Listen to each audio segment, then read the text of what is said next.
Marcel Proust was never a morning person, but for a short while in the spring of 1892 he got out of bed early. The routine was always the same. After quickly dressing, he set out from his family's apartment near the Place de la Madeleine, in one of the luxury residential buildings that had sprouted up along the Parisian boulevards a few decades prior, and headed west into the Faubourg Saint-Honoré, the most prestigious neighborhood on the right bank. In the second half of the 19th century, this was the province of the flâneur, but Proust, then a 20-year-old law student, was no dandy out for an idle stroll around town.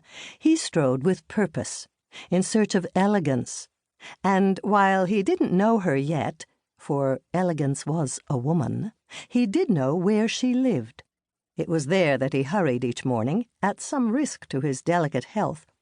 As he would confess to her a quarter of a century later, "I used to have a heart attack every time I saw you."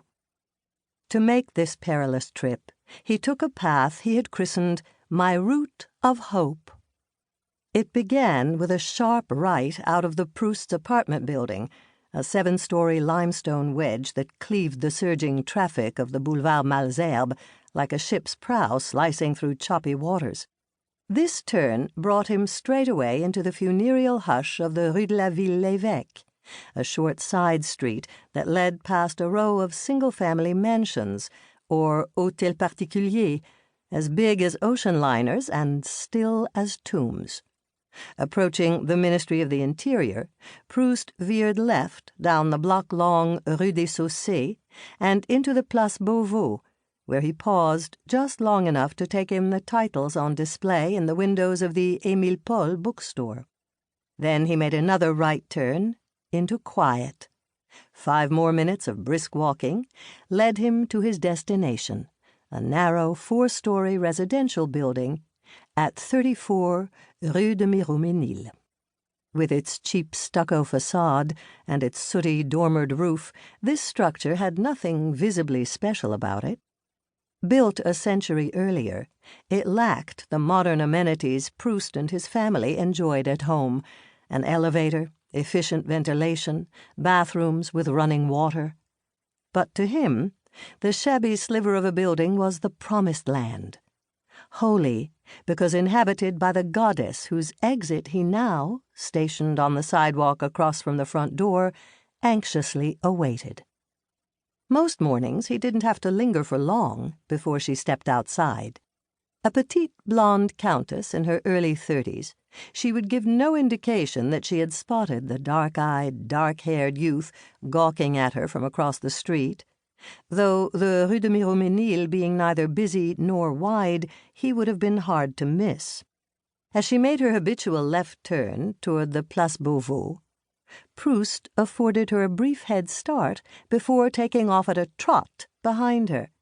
Luckily for him, she tended on these jaunts to eschew the company of a liveried footman, an indispensable chaperone for most women of her class, and a deterrent to precisely the sort of behavior in which Proust was engaging.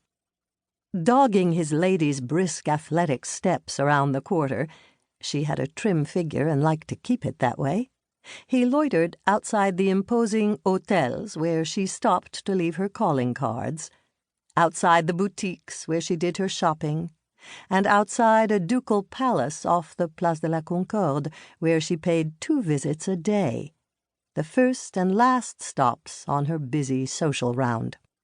He jogged up and down her favorite promenade, the Champs-Élysées, in her wake, dodging carriages and pedestrians so as not to lose the trail. From a discreet distance, he strained for glimpses of her aquiline profile and her bright blue eyes, the color of the sky of France, also the color of the cornflowers on her hat.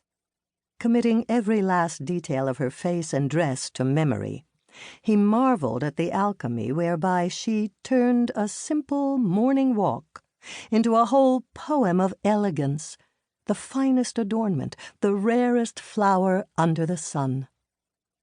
Quite obviously, a creature this transfixing couldn't be just anyone, and indeed she was not. The object of Proust's obsession was a celebrity mondaine, society woman, a friend to royals, a muse to artists, a cynosure of the nobility, the darling of the social columns, a fantasy to strangers, and the quintessence, he wrote, of the singular, elevating glory, otherwise found solely in white peacocks, black swans, queens in captivity. But these qualities also made her maddeningly inaccessible to her young admirer, for while he and his mondaine lived in the same part of town, their social milieus, hers the haute noblesse, his the haute bourgeoisie, lay worlds apart. Still, Proust nurtured the hope that one day she would take him under her wing and bear him aloft to a realm of pure, ineffable glamour. And so he trailed along behind her each morning, a stray puppy imprinting on a swan.